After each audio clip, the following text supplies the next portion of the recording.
higit 2 piso kada litro. Yan ang posibleng bawas presyo sa petrolyo sa susunod na linggo, ayon yan sa Department of Energy. Yun nga lang, wala pa rin ito sa kalahati ng ipinatupad na oil price hike ngayong linggo. Kaya ang mga kapatid nating motorista patuloy na dumidiskarte para makamura sa gasolina. Magbabalita, Simon Gualvez. Ito nang inaasahang bawas presyo sa petrolyo sa susunod na linggo. Sa taya ng Department of Energy, piso hanggang 1 peso and 40 centavos ang pwedeng matapyas sa kada litro ng gasolina.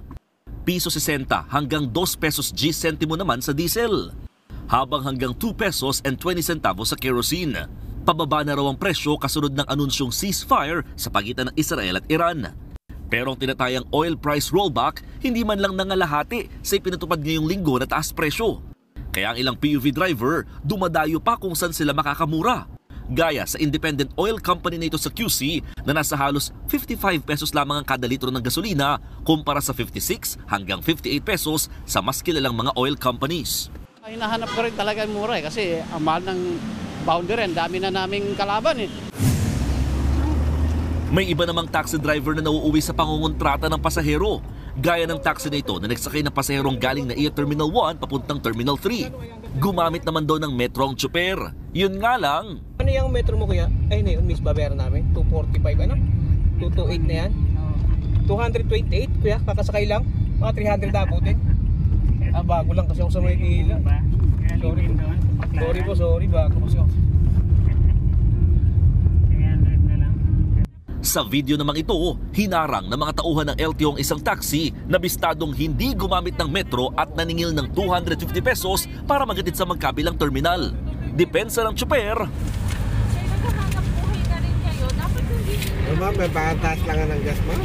Sa kabuuan, 11 ang nahuli ng LTO at PNP Aviation Security Group sa operasyong yan sa paligid ng mga terminal ng NAIA.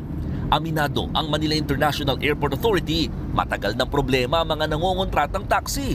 Talagang nagtitake advantage sila doon sa nagmamadali na pasahero. At lalong-lalo na po yung mga parang probinsyano ang dating. Tinataga nila sa singit. Yun nga lang, pahirapan daw ang paghuli sa mga ito. Some have protectors. We have to have the evidence. We have to have someone to come out and tell us and point to us who are these people. But most of the time, these people are, maybe out of fear, but they don't want to come out. Aabot sa 5,000 pisong multa sa mga mahuhuling nangongontrata para sa first offense. Palaki ng palaki ang parusa at may posibilidad na pagka-impound ng sasakyan at pagkansela ng prangkisa para naman sa mga susunod na paglabag.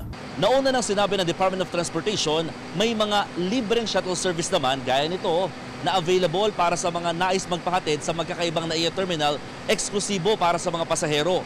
Habang may mga P2P buses naman daw para sa ibang mga kasama sa murang pamasahe. Panawagan ng Transportation Department sa mga biktima ng ganitong estilo, agad itawag sa mga otoridad o di kaya i-post sa social media.